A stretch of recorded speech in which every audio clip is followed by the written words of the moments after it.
کل تک سورہ فاتحہ کے متعلق مکمل بات ہوئی تھی۔ سورہ فاتحہ کے اندر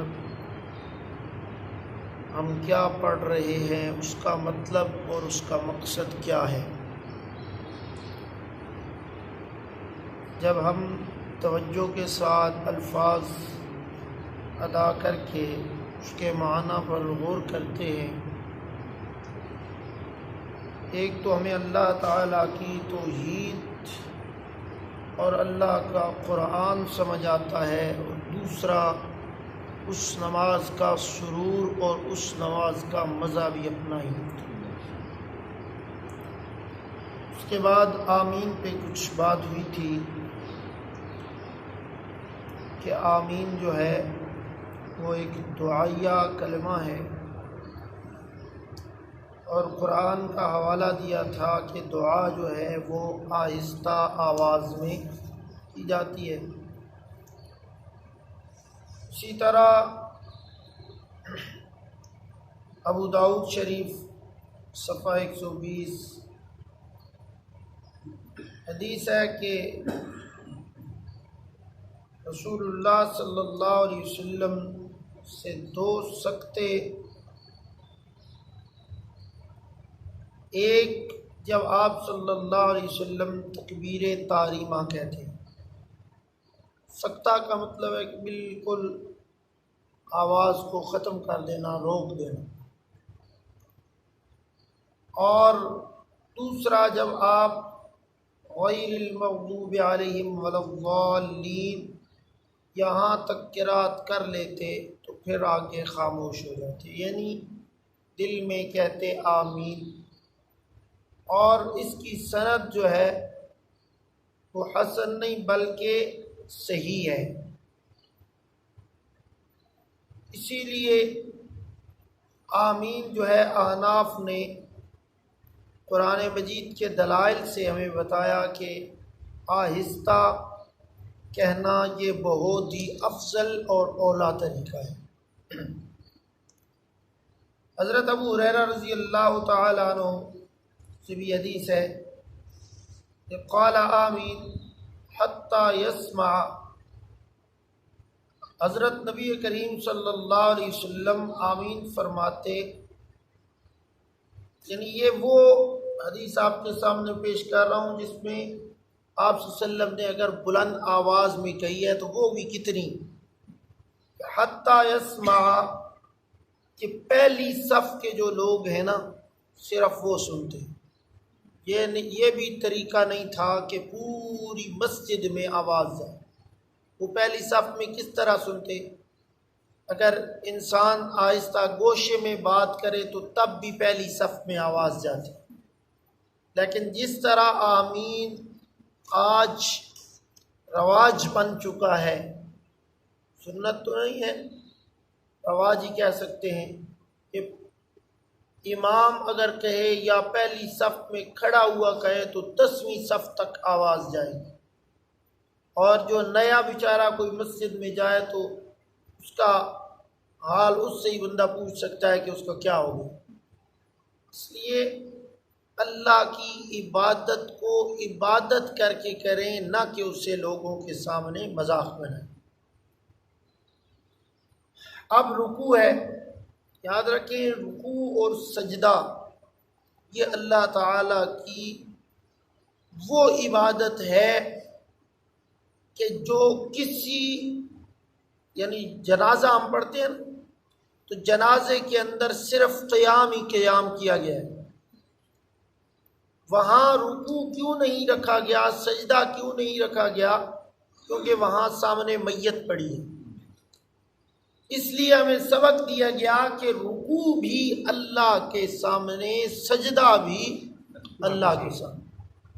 اسی لیے یہ جو جھک جھک کر ملنا ہوتا ہے نا، پیروں کو بھی، وہ کبھی پاؤں کو ہاتھ لگا رہے ہیں، کبھی گھٹنوں کو ہاتھ لگا رہے ہیں، کبھی جھک جھک کر مل رہے ہیں، یہ انحناء، یہ جھکنا، یہ صرف اگر کسی کا حق ہے تو وہ اللہ تعالیٰ کی ذات، اس کے علاوہ کسی کے سامنے بندہ نہیں جھک سکتا۔ اب رکوع کس طرح کرنا ہے یہ یاد رکھیں۔ بعض اوقات ہم بھی رکوع میں جاتے ہیں، تھوڑا سا میں کھڑے ہو کر بتاؤں گا کہ رکوع کرتے وقت جو ہے ہیئت اس طرح اپنائیں کہ بازو آپ کے یہ کونیاں اندر والی جانب میں، یوں نہیں کرنا، اس طرح نہیں، بلکہ رکوع کرتے وقت یوں کریں کہ آپ کی یہ تینوں انگلیاں جو ہیں وہ سامنے ہوں، اور اس چھوٹی انگلی اور انگوٹھے کے ساتھ یہ ہم نے پکڑا ہوا ہو، اور یوں کر کے تاکہ یہ کونیاں باہر نہ نکلیں۔ اگر اس طرح ہم رکوع کریں گے تو یہ رکوع کا طریقہ نہیں ہے۔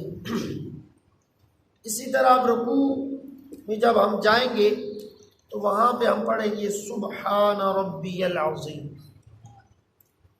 سبحان، اور شروع میں کہا جب نماز ابتدا کی ہے، اب رکوع میں آئے ہیں تو وہاں پہ بھی یہی کہہ رہے ہیں اللہ تیرے اس رکوع کی جو ہم عبادت کر رہے ہیں نا، اس معاملے کے اندر بھی تیرا کوئی شریک نہیں۔ سبحان اللہ تو پاک ہے، ربی العظیم، ربی تو میرا رب ہے نا، اپنے رب کو کس سے پاک کر رہا ہے؟ وہاں انسان کو سورہ فاتحہ نے پورا عقیدہ سمجھایا کہ رب شریکوں سے پاک ہے، رب تمام شریکوں سے پاک ہے۔ لیکن نماز سے فارغ ہوا تو اب درباروں پہ سجدے بھی ہو رہے ہیں، پیروں کے سامنے جھکا بھی جا رہا ہے، اس لیے کہتے ہیں نا جب سلام دو تو یوں ہاتھ اوپر کر کے یوں جھک کر نہ دو، کہیں ایسے نہ ہو کہ تم خطاً جھک گئے۔ ویسے ہی انسان بعض اوقات جو ہے ادباً جھک جاتا ہے اس طرح، تو یاد رکھیں یہ جھکنا انحنا یہ صرف اللہ تعالیٰ کی ذات کے سامنے ہے، تو اس لیے جب بھی دل کے اندر قدر کریں، عزت رکھیں۔ یہ جھکنے میں عزت نہیں ہے کہ بندہ جھکے اور پیچھے گالیاں دیتا رہے، آپ دل میں اس کی قدر کریں، دل کے اندر احترام رکھیں، تو آپ اسے سلام جو ہے وہ سامنے سینے کے سامنے دیں تاکہ وہ کھڑے ہو کر اور صحیح ادب کے ساتھ جو ہے سلام ہو۔ یہ جھکنا صرف ہے تو اللہ تعالیٰ کی ذات کے سامنے۔ حضرت ابو ہریرہ رضی اللہ تعالیٰ عنہ کی حدیث ہے کہ کان رسول اللہ صلی اللہ علیہ وسلم اذا قام الى الصلاة یکبر حین یقوم ثم یکبر حین یرکع، کہ رسول اللہ صلی اللہ علیہ وسلم جب نماز کے لیے کھڑے ہوتے تو تکبیر کہتے، یعنی اللہ اکبر، جب قیام فرماتے پھر تکبیر کہتے، جب رکوع فرماتے تو تب تکبیر کہتے، یعنی رکوع کے جاتے وقت بھی کہا اللہ اکبر، واپسی پر سمع اللہ لمن حمیدہ، اور پھر اللہ اکبر سجدے میں چلے گئے۔ اسی طرح حضرت جابر رضی اللہ تعالیٰ عنہ سے بھی روایت ہے، قال خرج علینا رسول اللہ صلی اللہ علیہ وسلم فقال ما لی اراکم رافعی ایدیکم کأنہا اذناب خیل شمس اسکنوا فی الصلاۃ، مسلم شریف صفحہ 181 جلد اول۔ اسی طرح ابو داود شریف، نسائی شریف، مسند احمد شریف، طحاوی شریف، ان کتب احادیث کے اندر حضرت جابر رضی اللہ تعالی عنہ کی حدیث ہے کہ نبی کریم صلی اللہ علیہ وسلم باہر تشریف لائے ہمارے ہاں، تو دیکھ کیا بات ہے، میں تمہیں دیکھ رہا ہوں کہ تم اپنے ہاتھ اٹھائے ہوئے ہو، گویا کہ ہاتھ سرکش گھوڑوں کی دم ہے، سرکش گھوڑوں کی دم ہے، نماز میں سکون اختیار کرو. رفع یدین جو ہے نا، بار بار یہ جو ہر سٹیپ میں، اس کے بارے میں یہ حدیث کہ حضرت جابر رضی اللہ تعالیٰ عنہ کی، اور یاد رکھیں یہ حدیث جو ہے حضرت جابر رضی اللہ تعالیٰ عنہ کی ایک کتاب میں نہیں، مسلم شریف کی بھی بتائی، ابو داؤد شریف کی بھی، نسائی، مسند امام احمد اور طحاوی شریف، ان کے اندر یہ ساروں میں حدیث ہے کہ جب تم نماز کے لیے کھڑے ہو تو اپنے ہاتھوں کو سکون دیا کرو. گھوڑے سرکش گھوڑے کی دم کی طرح انہیں نہ بار بار اوپر نیچے کیا کرو. اسی طرح حضرت عبداللہ ابن مسعود رضی اللہ تعالی عنہ کی مرفوع حدیث ہے، قال الا اصلی بکم صلاۃ رسول اللہ صلی اللہ علیہ وسلم فصلی فلم یرفع یدیہ الا فی اول مرہ.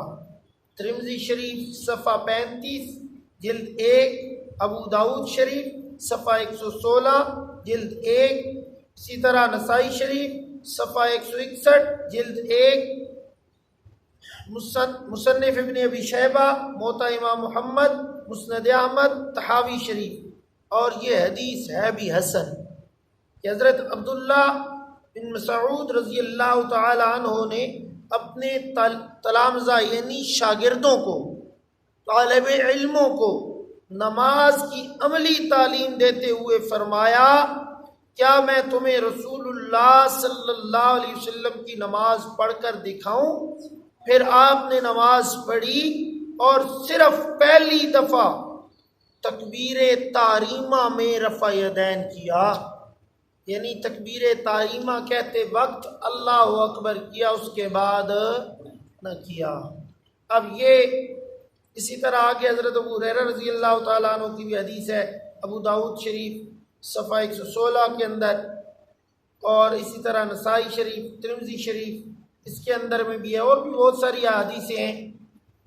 یہ صرف چند احادیث آپ کے سامنے اس لیے مین رکھیں کہ انسان کو پتہ چل جائے کہ اگر رفع یدین کی جو احادیث ہیں وہ آپ علیہ السلام کی حیات طیبہ کے ابتدائی دور میں، اس کے بعد محبوب پیغمبر صلی اللہ علیہ وسلم کا ہی عمل ہے، جس میں محبوب پیغمبر صلی اللہ علیہ وسلم نے یہ الفاظ بھی فرمائے کہ اپنے ہاتھوں کو سرکش گھوڑوں کی دم کی طرح نہ ہلاؤ.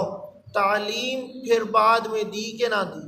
اسی طرح صحابہ کرام نے بھی جو اپنے طلباء کو، اپنے شاگردوں کو سبق دیا تو اس میں بھی رفع یدین نہ کیا. اب رکوع میں جاتے وقت ہم نے کیا الفاظ کہنے ہیں؟ سبحان ربی العظیم 3 دفعہ یا 5 دفعہ یا 7 دفعہ. اور یہ الفاظ بھی جو ہے توحید پر دلالت کرتے ہیں کہ رب تعالیٰ کی ذات جو ہے شریکوں سے پاک ہے. یہ رکوع والی میری عبادت یہ بھی ہے تو صرف ایک اللہ کی. پھر واپسی پہ کھڑا ہوتا ہے اور اس وقت کہتا ہے سمع اللہ. لفظ کیسے عجیب سے ہیں، سمع اللہ لمن حمدہ. او شروع سے حمد و ثنا کرتا آ رہا، یہاں تک حمد و ثنا کی. اب کتنا پکا عقیدہ ہے. نماز کے بعد کہتا ہے اللہ میری سندہ ہی کوئی نہیں، اللہ میری قبول کردہ ہی کوئی نہیں. نماز میں کہہ رہا ہے سمع اللہ، میری جتنی بھی گلاں، میری جتنی بھی باتیں میں نے جو اللہ کے سامنے کی ہیں، سمع اللہ، میرے اللہ نے میری وہ باتیں ساری سن لی. نماز والا عقیدہ تو اپنا لیں. قبر والوں کو سنانے کے چکروں میں پڑا ہے. تو جی قبر میں جب چلا جائے نا میت تو وہ دنیا میں اتنا نہیں سنتا جتنا قبر میں جا کر سنتا ہے. قبر میں اس کے کان بھی تیز ہو گئے، آنکھیں بھی تیز ہو گئی، جبکہ اللہ کا قرآن کھولیں، اللہ کے قرآن سے پوچھتے ہیں. ہم نے تو نہ ہم میں سے کوئی مر کر وہاں گیا ہے کہ اس نے دیکھا ہے، کسی نے تو دیکھا نہیں ہے نا۔ اللہ کے قرآن سے ہی پوچھتے ہیں کہ ہمیں کوئی ایسا بتا دے قرآن کے اندر کہ جو مرا ہو اور اس نے سنا نہ ہو، جو مرا ہو اس نے حالات کو دیکھا نہ ہو۔ اللہ تعالیٰ نے فرمایا اچھا میرا قرآن کھولو، قرآن کھولو، قرآن کے اندر میں اللہ تعالیٰ تمہیں بتا دیتا ہوں کہ میرا ایک بندہ ہے کہ جس نے دنیا کی سرزمین کے اوپر، قبر کے اندر بھی نہیں، دنیا کی زمین کے اوپر رہا، اور کتنا عرصہ رہا؟ 100 سال۔ کتنا؟ 100 عام، پورا 100 سال زمین کے اوپر والے حصے پہ رہے۔ لیکن جب اٹھے نا، اللہ نے سوال کیا قال کم لبثت، کتنا عرصہ ٹھہرے؟ یار ایک بندہ اگر سویا ہوا ہو، جتنی دیر بھی سو جائے، 1 دن سوئے گا، 2 دن سوئے گا، تھک جائے گا، اسے اتنا تو پتہ چل جائے گا کہ میں اتنا عرصہ جو ہے سویا رہا ہوں، یا اتنا عرصہ میں لیٹا رہا ہوں، اتنے گھنٹے میں سویا ہوں، تاریخ دن سب کچھ پتہ چل جائے گا۔ حضرت عزیر علیہ السلام 100 سال سوئے رہے۔ اللہ نے پوچھا میرا بندہ قال کم لبثت، کتنا ٹھہرے ہو؟ حضرت فرماتے ہیں قال لبثت یوما او بعض یوم، سورج ویکھیا نا تے فرمان لگے اللہ لگدا انجی ہے ایک دن یا دن دا کچھ۔ وہ پیغمبر ہیں، انہیں نہ پتہ چل سکا کہ میں کتنا عرصہ سویا، کتنا عرصہ میں پڑا رہا، کتنا عرصہ گزر گیا۔ حالانکہ بارشیں بھی ہوئی ہوں گی، طوفان بھی آئے ہوں گے، کئیوں نے ذکر بھی کیا ہوگا، اپنوں نے یاد کیا ہوگا، چلو اپنوں نے نہیں، دشمن تو کرتے ہی کرتے ہیں، انہوں نے کہا ہوگا یار وہ کدھر گیا ہے بندہ، کسی نے تو پوچھا ہوگا۔